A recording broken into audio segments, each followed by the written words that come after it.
Hello students, welcome back to IP class. Guys, in last class we completed some important points of C और C++ programming. बच्चों, जैसे आप सभी को पता है IP के अंदर हमने 5 चैप्टर कंप्लीट कर लिए जो डेटा स्ट्रक्चर से रिगार्डिंग थे। उसके बाद हमने C और C++ की प्रोग्रामिंग को शुरू किया, और जब C और C++ की प्रोग्रामिंग को हमने शुरू किया तो हमने वहाँ पे डिस्कस किए बहुत सी चीज़ों के बारे में। जैसे फॉर एग्जांपल हमने वहाँ पे इंट्रोडक्शन देखा C++ का, यानी इंट्रोडक्शन ऑफ C++ को हमने डिस्कस किया, यानी C++ के परिचय के बारे में हमने देखा।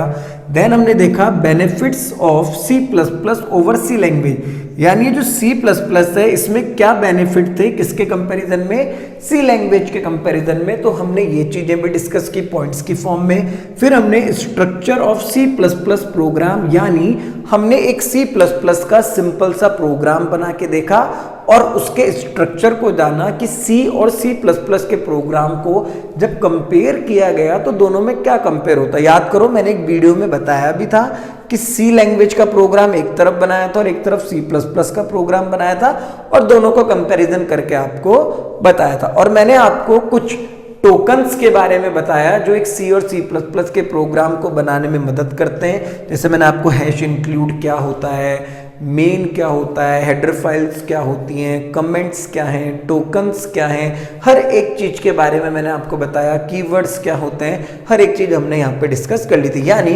जो बेसिक होता है C++ का वो हमने इन 4 पॉइंट्स में और हमारी लास्ट क्लासेस तक डिस्कस कर लिया था। जो introduction of C++, benefit of C++ over C language, structure of C++ program आदि जो टॉपिक थे उन्हें हम कवर कर चुके थे। आज के क्लास में, आज के टॉपिक में चैप्टर नंबर 6 जिसका नाम है C++, उसका हम 5th टॉपिक शुरू करने वाले हैं जिसे हम कहेंगे C++ डेटा टाइप्स। क्लियर है?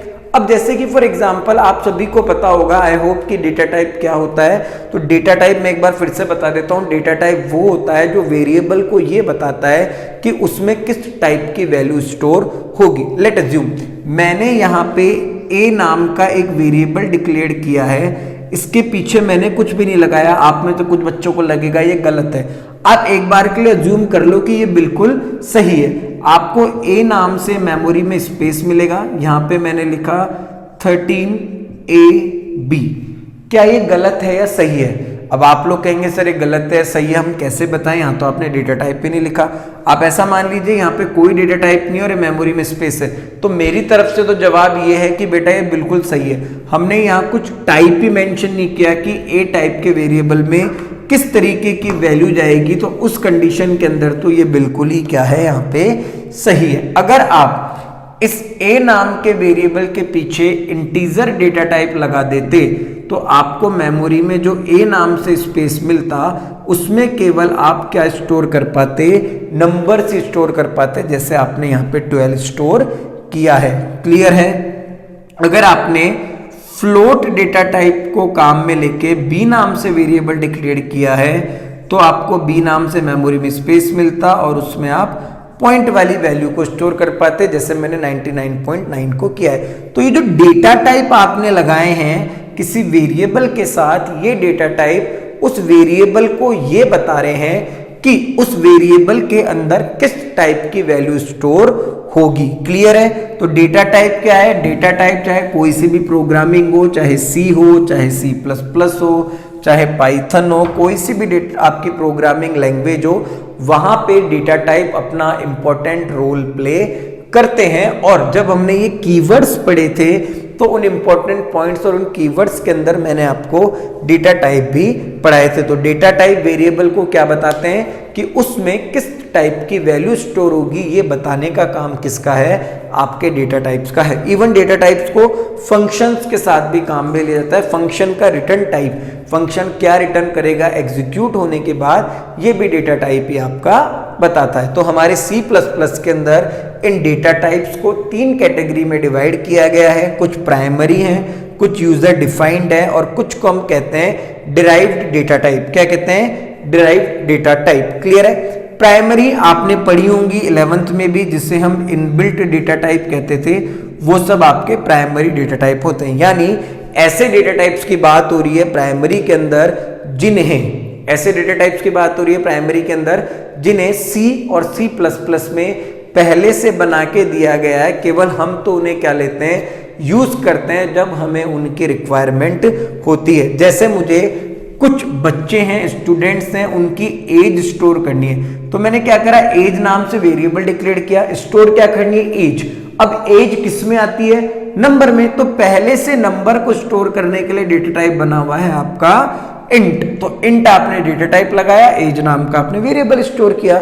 मुझे कुछ कैरेक्टर स्टोर करने से ए बी सी डी कुछ ऐसा स्टोर करना है, तो उसके लिए पहले से एक डेटा टाइप है जिसका नाम है कैर। कैर डेटा टाइप को आपने डिक्लेयर किया, बी नाम का आपने वेरिएबल बनाया, तो बी नाम में आपको स्पेस मिलेगा और उसमें आपने सी स्टोर कर दिया, एक कैरेक्टर स्टोर कर दिया। अगर मुझे स्टूडेंट्स की परसेंटेज को स्टोर करना है तो मैंने एक वेरिएबल बनाया पर, पहले से एक डेटा टाइप बना हुआ है जिसका नाम है फ्लोट, तो फ्लोट डेटा टाइप को काम में लिया, परसेंटेज नाम से वेरिएबल बनाया और उसमें मैंने परसेंटेज डाल दी 99.99। समझ आई बातें नहीं? तो प्राइमरी और प्री डिफाइंड या फिर अगर इनबिल्ट की बात की जाए तो तीनों का मीनिंग एक ही है। बात हो रही है ऐसे डेटा टाइप्स की जिनको पहले से सी और सी प्लस प्लस के अंदर बनाया गया है, केवल जिन्हें हमें याद करना होता है इनकी रेंज के साथ और इनकी साइज के साथ। तो आई होप कि आप सभी को प्राइमरी डेटा टाइप आते होंगे। इंटीजर कब लगता होगा आपको पता होगा, फ्लोट कब लगता होगा आपको पता होगा, कैरेक्टर कब लगता होगा ये भी आपको पता होगा, स्ट्रिंग कब काम आएगा, बूलियन कब काम आएगा, ये सब चीजें आपको पता होगी। इंटीजर कितने तक की वैल्यू को सपोर्ट करता है ये भी आपको देखना है। इंटीजर अगर किसी वैल्यू को सपोर्ट नहीं कर रहा है तो उसकी जगह कौन सा इंटीजर काम आएगा ये भी आपको देखना है। शॉर्ट इंट काम आएगा या लॉन्ग इंट काम आएगा, ये सब चीजें आपको यहाँ पे डिस्कस करनी है। क्लियर है? तो ये आपको लेके चलना पड़ेगा प्राइमरी डेटा टाइप के साथ। मैं नोट्स में आपको इनकी टेबल भेज दूंगा तो आपको पता होगा। जैसे बस मैं इतना बता देता हूँ, इंटीजर वो है जो 0 से लेके 9 से बने हुए नंबर्स को स्टोर करता है। कौन सा आपका इंटीजर? इंटीजर 0 से लेके 9 तक के बने हुए नंबर को स्टोर करता है। देन आप बात करोगे फ्लोट की, तो फ्लोटिंग पॉइंट वो होते हैं जो पॉइंट वाली वैल्यू को स्टोर करते हैं, लाइक 99.9, 44.43, 57.67, जो पॉइंट वाली वैल्यूज को सपोर्ट, इवन ये नंबर को भी सपोर्ट करते हैं, बट इंटीजर क्या है, पॉइंट वाली वैल्यू को सपोर्ट नहीं करता। तो उसके लिए क्या करा गया, फ्लोट नाम का डेटा टाइप बनाया गया। अगर आपको एक सिंगल कैरेक्टर को स्टोर करना है तो कैर डेटा टाइप है जो ए टू लेके जेड तक जितने कैरेक्टर्स हैं उन्हें स्टोर करता है। इवन आपको ट्रू और फॉल्स यानी 0 और 1 को स्टोर करना है तो उसके लिए जो डेटा टाइप है वो है आपका बूलियन डेटा टाइप। कौन सा है? बूलियन। आप बूलियन डेटा टाइप को डिक्लेयर करके काम कर सकते हो।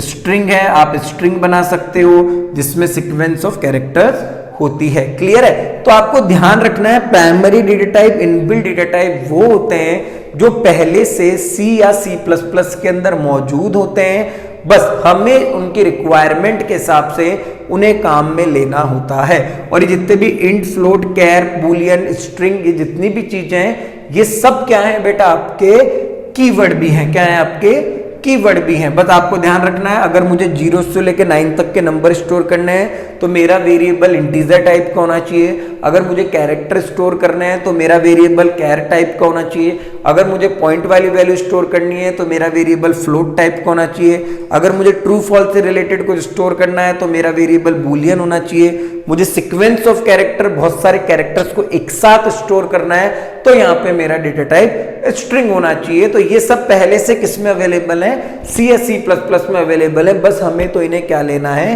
काम में लेना है। आई होप आप सभी को प्राइमरी डेटा टाइप समझ आए होंगे। क्लियर है? देन प्राइमरी के कंप्लीट होने के बाद हम जो डिस्कस करेंगे वो होंगे हमारे यूजर डिफाइंड डेटा टाइप।